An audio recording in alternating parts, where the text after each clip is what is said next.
Dear viewers, welcome to our YouTube channel GVS Bank Academy.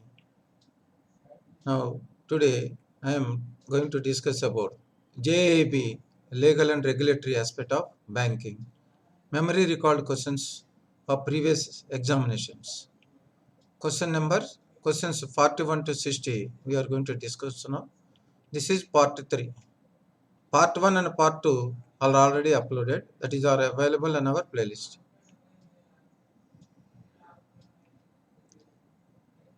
Question number 41, that is register of members, shareholders should be kept with, where the company has to maintain the register of shareholders, means at the register office of the company.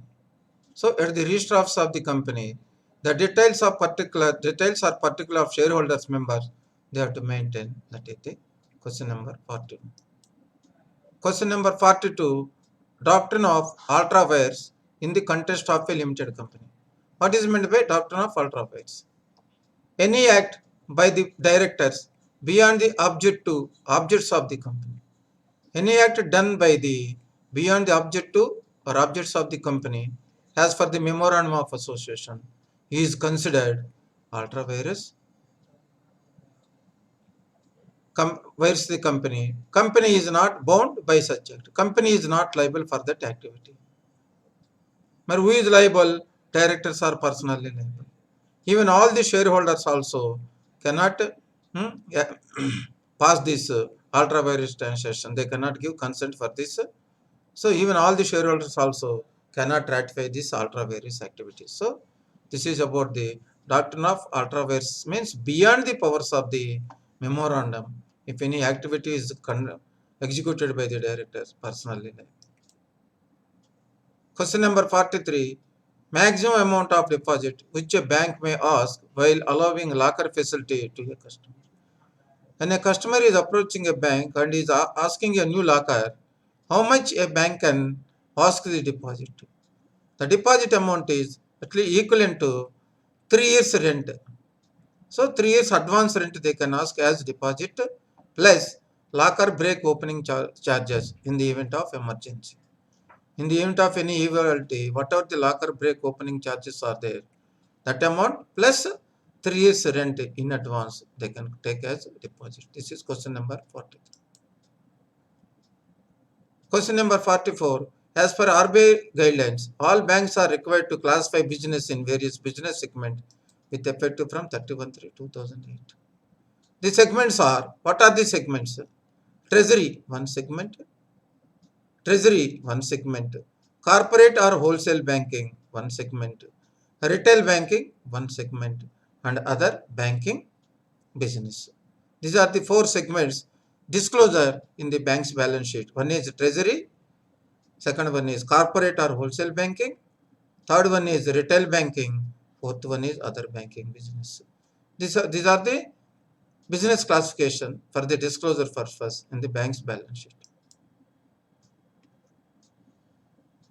Question number 45. What is the punishment for money laundering activities? Any individual or any company is involved in money laundering activities, what is the penalty against them?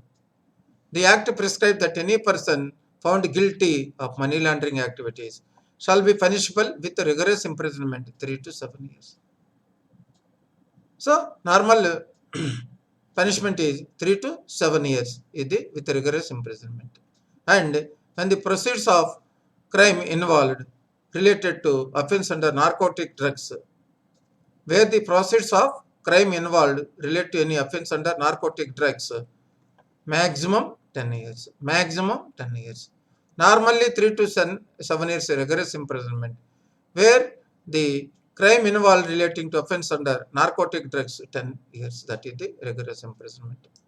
This is about the punishment for money laundering activities. Question number 46. Whether a customer can approach ombudsman without first approaching the bank? No. Approaching the bank first for redressal of his grievance is a precondition as per the ombudsman. So before approaching ombudsman, first the customer has to approach the bank first. That is. Who is appointed to tackle public complaints against the public authorities and banks ombudsman. Banking ombudsman scheme was introduced by RBI under Section 35A of the Banking Regulation Act. Under Section 35A of Banking Regulation Act, Banking Ombudsman was introduced. In the public interest, they had introduced this. Complaints can lodge to Banking Ombudsman through the customer authorized representative also can file a case, but authorized representative is not a legal practitioner or advocate. That is there. Authorized representative definitely can file, but that authorized representative is not a legal counsel or legal advocate of the customer. That is. Question number 49. Mode of accepting of complaints through ombudsman. How we can accept the complaints by ombudsman?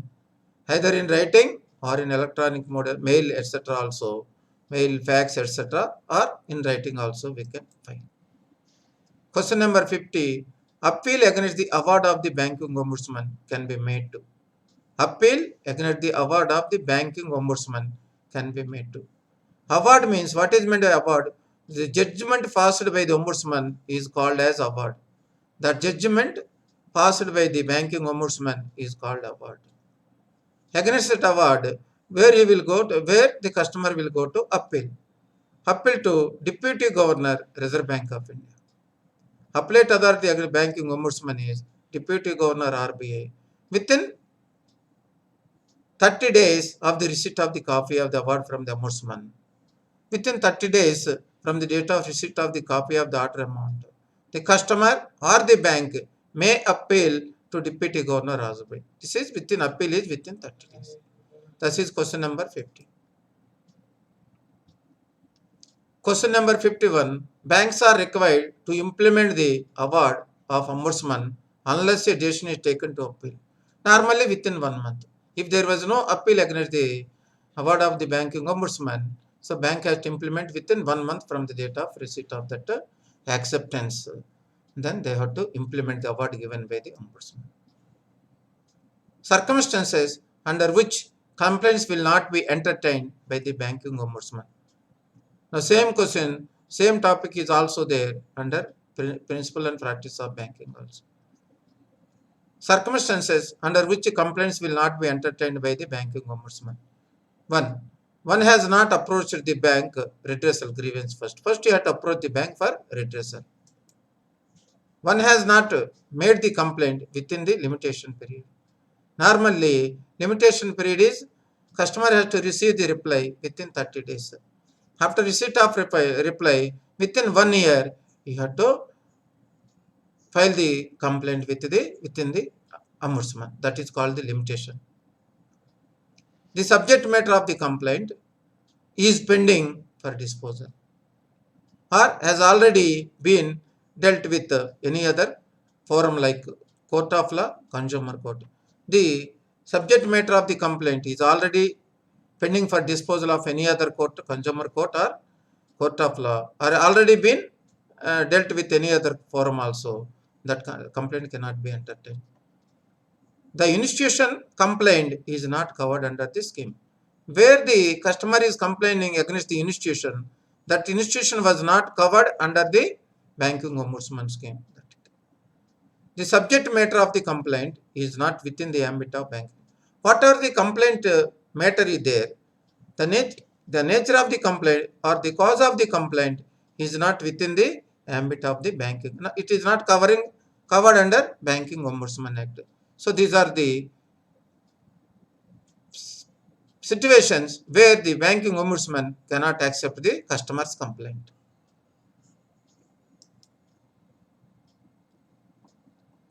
Question number 53. Customer service code has been mentioned in. Regarding customer service code, where it has been mentioned and published. Banking codes and standard boards of India. Banking codes and standard boards of India. Customer service code was mentioned. BCSWA, Banking Codes and Standard Board of India, was established based on the recommendations of S.A. Tarapur Committee recommendation. Based on S.A. Tarapur Committee recommendation, and BCSWA is registered under a society.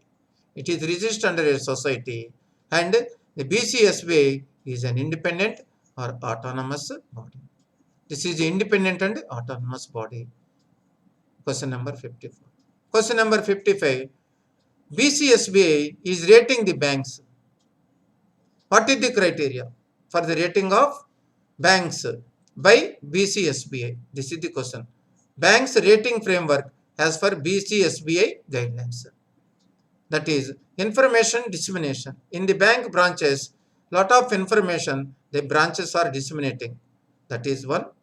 Transparency in dealings. Number two. Customer centricity. What importance they are giving to the customer or customer service, that is important. Grievance redressal mechanism in that bank or branch, and customer feedback. These are the 5 reasons, conditions. BCSBI, based on these 5, BCSBI is going to finally rate that bank as a whole. What is their information dissemination in the bank? Transparency, customer centricity, means importance to the customer, grievance redressal mechanism of the customer, and customer feedback. This is question number 55, very important for other examples. In question number 56, in DRT, recovery certificate issued or signed by. In debt recovery tribunal, recovery certificate issued or signed by presiding officer of the DRT. Presiding officer is the head of the debt recovery tribunal. Number 1. Number 2, any error is there, any clerical error or arithmetical calculation error is there in the recovery certificate, it can be rectified by presiding officer only. If any error, clerical error or any arithmetical error in calculation of the amount, it can be rectified by presiding officer of the DRT only. This is question number 56. Several times in several examinations, they are asking this question. In bank promotional exam also, this question they are asking this. Question number 57. Counterfeit notes returned after police verification. How long you have to be preserved? Banks has to preserve for 3 years subject to half-yearly verification. After completion of police verification, we have to preserve for 3 years subject to half-yearly verification. After completion of 3 years, these notes you have to transfer to remit to RBI. This is question number 57. Question number 58. As per section 26 of Negotiable Instrument Act, a minor can draw, he can draw the instrument, endorse the instrument, he can accept a negotiable instrument, but he cannot bind himself. He is not personally liable.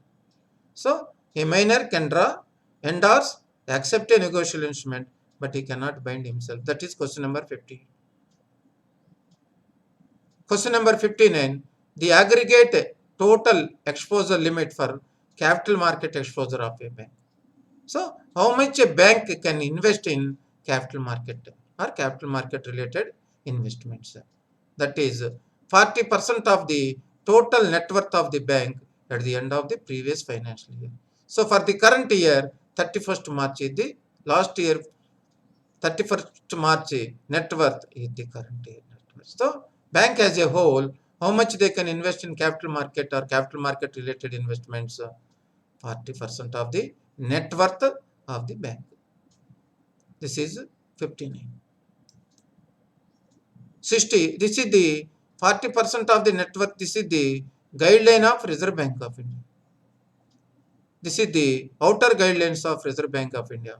Banks may decide a exposure less than this also. Some banks, they are not giving 40%. They are going for 20 or 30 as per their bank's internal investment policy. That is there. So, this is the maximum outer cap. That is there. 60, last question for this part 3. The rate at which RBI rediscount the usance bills of bank is called bank rate. Whenever in the need of money requirement, funds requirement, banks are rediscounting the bills with RBI, rediscounting. Once after the top rated bonds discounted from their customers, again if there is a funds requirement is there, banks are going to rediscount, means it is just like a refinance, rediscounting or bank is going for a rediscount with RBI for funds requirement is there for raising the funds from this thing. At what rate? Bank rate. This is at bank rate. Now banks are rediscounting the bills with the RBI. This is question number 60.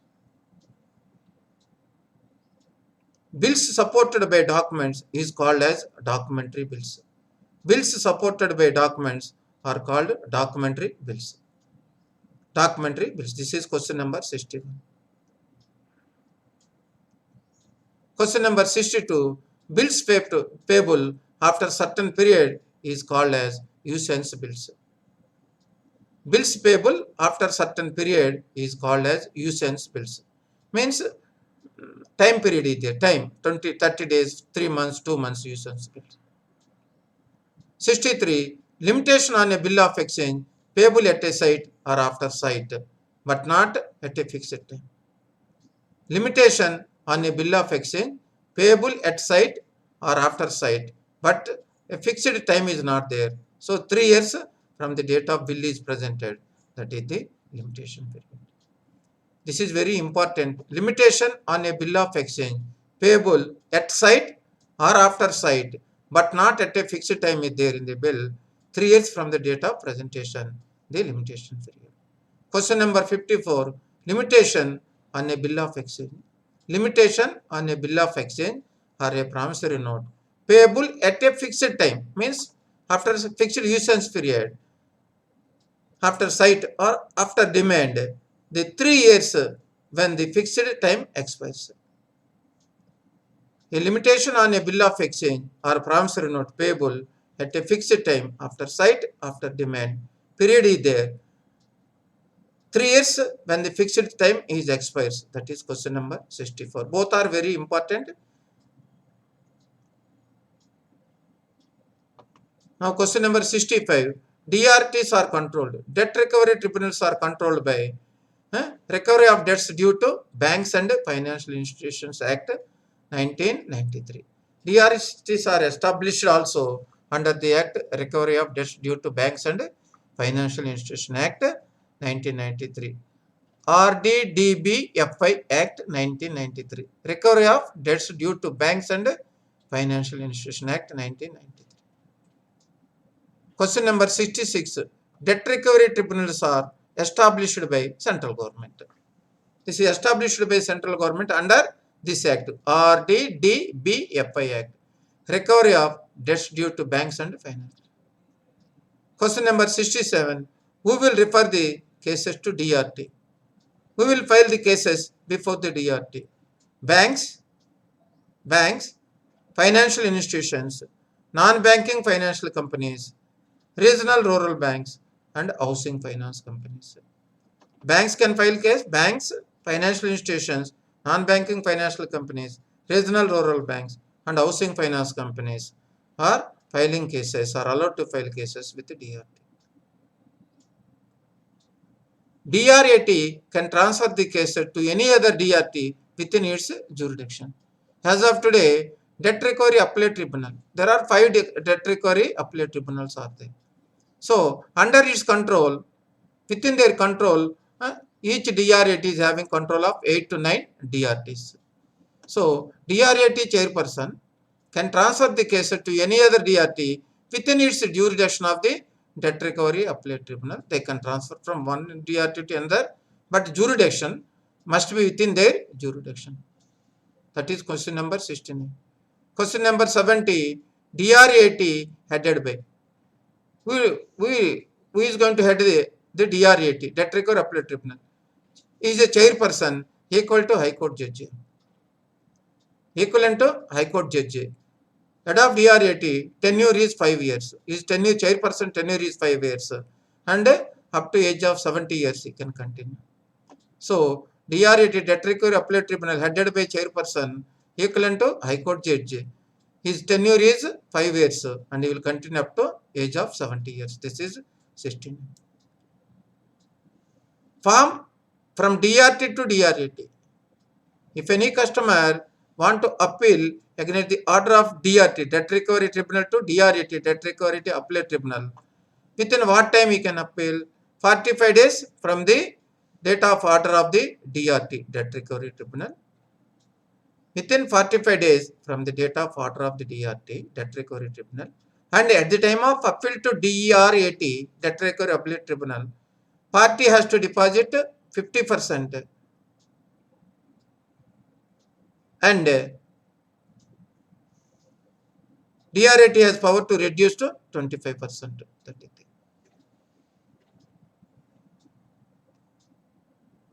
This is the question number 70. Today, this is the for this part number 3. This is the last question. So, these questions are very, very important. Almost all the topics we are covering in our presentation. And these questions are very, very important and very, very useful for your forthcoming May examination. Okay.